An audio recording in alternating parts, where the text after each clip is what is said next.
Dengan penguasaan kitab-kitab klasik tulisan para ulama dan kiai yang dipadu dengan ilmu pengetahuan modern, membuat para santri tak hanya menguasai model berpikir qauli tekstual normatif, tetapi sekaligus sanggup berpikir secara manhaji metodologis kontekstual. Keterpaduan inilah yang membuat intelijensi berpikir khas ala santri tak saja menemukan ruang di zaman global, tetapi sekaligus dapat menjadi mercusuar pemikiran yang mencerdaskan dan mencerahkan generasi milenial pada zamannya.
Berpikir khas ala santri.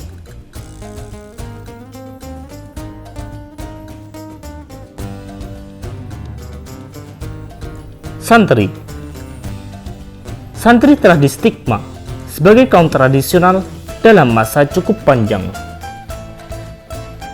Ketika modernisasi bergulir memasuki celah-celah kehidupan mereka, cap kaum sarungan masih tetap lekat di sandangnya.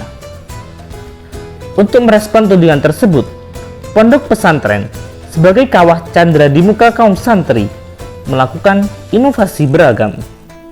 Ada pesantren yang dengan cekatan memoles wajah dengan membrandingnya sebagai pesantren modern.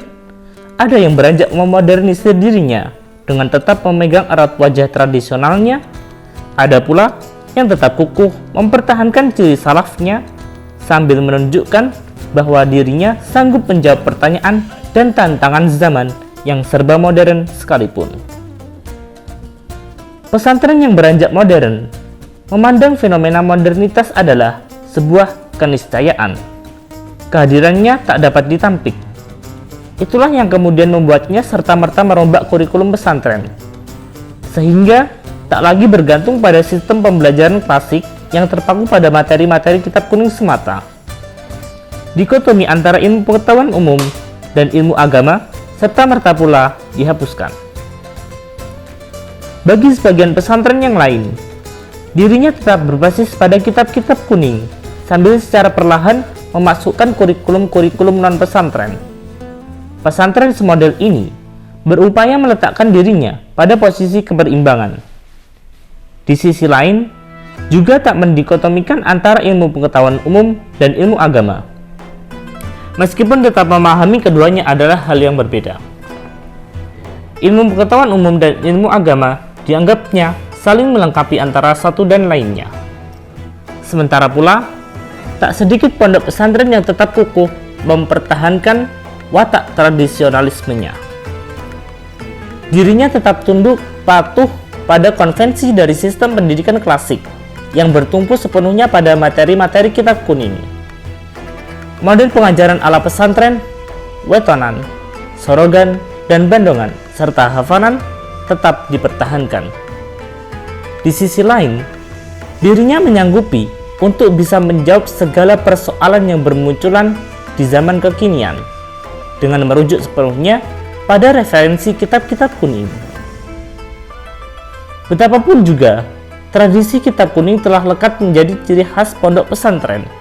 Kitab kuning tak saja telah menjadi basis transformasi ilmu di pesantren, namun sekaligus menjadi rujukan utama bagi keilmuan santri.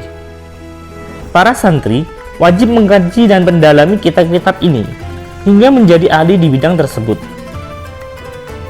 Jikapun sebagian pesantren tengah memoles dirinya dengan etalase modernitas, sesungguhnya ia tak sepenuhnya menghilangkan tradisi kitab kuning. Apa yang dilakukan sebatas upaya kontekstualisasi kitab kuning agar tampak relevan di tengah modernitas zaman. Dengan tampilan kemasan yang berbeda, diharapkan kitab kuning dapat bernilai guna dalam kehidupan yang sudah serba iptek, sehingga para santri sanggup berinteraksi di ruang-ruang kehidupan yang serba kompetitif setelah lulus dari pesantren. Sesungguhnya, tak ada pondok pesantren yang menampik kehadiran modernisasi. Munculnya madrasah-madrasah di pondok pesantren yang bagai jamur di musim hujan adalah jawaban konkret bahwa pesantren tak menampik nilai-nilai baru yang dianggapnya baik. Meskipun berbagai mata pelajaran modern masuk di ruang-ruang kelas, tetapi ciri khas pesantren tetap bertahan dan melekat dalam ruangan itu. Sistem klasikal yang menggantikan sistem sorogan dan bandongan bisa diadopsi pesantren tanpa adanya benturan dan goncangan yang berarti. Perkawinan kurikulum ala pesantren dan kurikulum modern telah membuat santri mampu berpikir kritis analitis. Namun, mereka tetap sanggup mempertahankan sistem hafalan model pesantren. Dinamika tata nilai yang ada sanggup dipungutnya dengan tanpa merombak nilai-nilai yang sudah ada. Kaum santri berprinsip memungut apa yang baik dari modernisasi dengan tetap mempertahankan nilai-nilai baik dalam tradisi. Mereka berpegang pada kaidah usul al-muhafadzatu 'alal qadimis shalih wal akhdu bil jadidil aslah. Merawat piranti lama yang baik dan memungut tata nilai baru yang lebih baik. Beragam respon pesantren inilah yang menjadikan para santri juga memiliki model berpikir yang tak seragam. Ada santri yang getol mengejar keilmuan modern dengan meraih titel doktor dan bahkan profesor dengan menyelipkan nilai-nilai kitab kuning ke dalam pikiran modernnya. Ada pula santri yang menggabungkan pemikiran modern dan keilmuan kitab kuning secara berimbang. Namun, juga ada yang tetap menampilkan pikiran kitab kuningnya untuk menjawab persoalan-persoalan zaman kekinian. Namun demikian, dari berbagai bentuk pemikiran yang tak seragam tersebut, tetap saja mereka sama-sama memiliki satu bentuk pemikiran seragam yang khas santri. Kaum santri selalu saja tak bisa menanggalkan model kebersahajaan berpikir berlandaskan nilai kitab kuning dan norma kesolehan, yang kesemua itu bermuara pada khairun nas anfa'uhum linnas. Sebaik-baik manusia itu yang bernilai guna bagi orang lain. Kaum sarungan senantiasa hendak menampilkan dirinya bagai sejuknya mata air tempat masyarakat bermandikan diri. Dengan model berpikir khas ala santri, nyatanya mereka sanggup mempertahankan eksistensinya di tengah-tengah benturan peradaban yang secara terus-menerus menghantam dirinya. Segala bentuk perubahan dan inovasi-inovasi yang diusung mesin modernitas dengan enjoy dipeluknya, dan sambil mengapungkan diri di atas arus modernisasi, mereka tetap berpegang erat pada universalitas kitab kuning. Deru mesin rasionalitas dan laju humanisme tak pernah membuatnya gagap, sehingga para santri sanggup berkompetisi dengan orang-orang di luar pesantren dengan tetap memegang teguh kultur santri dan model intelektualisme yang khas pesantren. Melalui pergumulan dengan perubahan zaman itulah, para santri belajar mempertemukan tata nilai yang berseberangan dan bahkan berbenturan sekalipun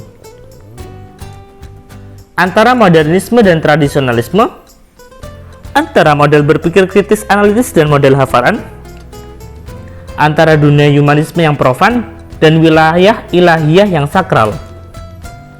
mereka dapat menjembatani itu semua dengan tanpa guncangan psikologis yang berarti. Kaum santri tak saja sanggup mempertahankan tradisi pesantrennya, namun sekaligus mereka mampu menancapkan eksistensinya pada ruang-ruang modern. Keunikan model berpikir khas ala santri inilah yang membuat mereka sanggup menampung kondisi dan merangkum situasi yang bertolak belakang sekalipun. Sepintar-pintarnya seorang santri, dia tetap saja akan bersikap tawaduk dan berendah hati di hadapan guru ngajinya. Seluas-luasnya wawasan global yang dikuasai, dia tetap saja merujuk pada referensi kitab kuning. Kepintaran dan keluasan wawasan tak akan membuat dirinya jumawa, karena dia tetap menjaga kesolehan individual dalam konteks kearifan sosial yang melingkupi. Sebaliknya pula, kerendahan hati para santri pada guru ngajinya tak akan mematikan intelijensi yang dimiliki. Mereka tetap memiliki kemandirian dalam berpikir. Kemandirian berpikir inilah yang membuat para santri sanggup merawat ide gagasan untuk turut serta dalam proses perbaikan kemanusiaan di tengah zaman kekinian. Alhasil, para santri dalam satu sisi terus berupaya untuk menyatu dengan ilmu pengetahuan dan perkembangan global zaman, namun di sisi lain, dirinya tetap sadar sebagai penjaga tradisi keilmuan klasik. Bagi santri, berpikir modern itu suatu keniscayaan, tetapi mempertahankan identitas dan jati diri santri itu suatu keharusan. Oleh karenanya, mereka dengan santai mengkritisi tradisi pesantren tempat dirinya mengais ilmu, tetapi dirinya tak akan menafikan keberadaan tradisi santri. Apa yang mereka lakukan hanyalah sebatas mencari pemaknaan lain dari yang selama ini telah diperoleh secara kultural di pondok pesantren. Para santri menyadari bahwa menguasai ilmu pengetahuan dan teknologi serta skill keterampilan itu suatu keharusan. Namun, penguasaan ilmu agama yang matang dan mendalam juga merupakan suatu kewajiban. Perpaduan inilah yang membuat kaum santri memiliki kematangan berpikir, kedewasaan sikap, serta kesanggupan menghadapi tantangan zaman dengan melakukan kerja-kerja praktis yang kreatif dan inovatif. Dengan penguasaan kitab-kitab klasik tulisan para ulama dan kiai yang dipadu dengan ilmu pengetahuan modern, membuat para santri tak hanya menguasai model berpikir qauli tekstual normatif, tetapi sekaligus sanggup berpikir secara manhaji metodologis kontekstual. Keterpaduan inilah yang membuat intelijensi berpikir khas ala santri tak saja menemukan ruang di zaman global, tetapi sekaligus dapat menjadi mercusuar pemikiran yang mencerdaskan dan mencerahkan generasi milenial pada zamannya.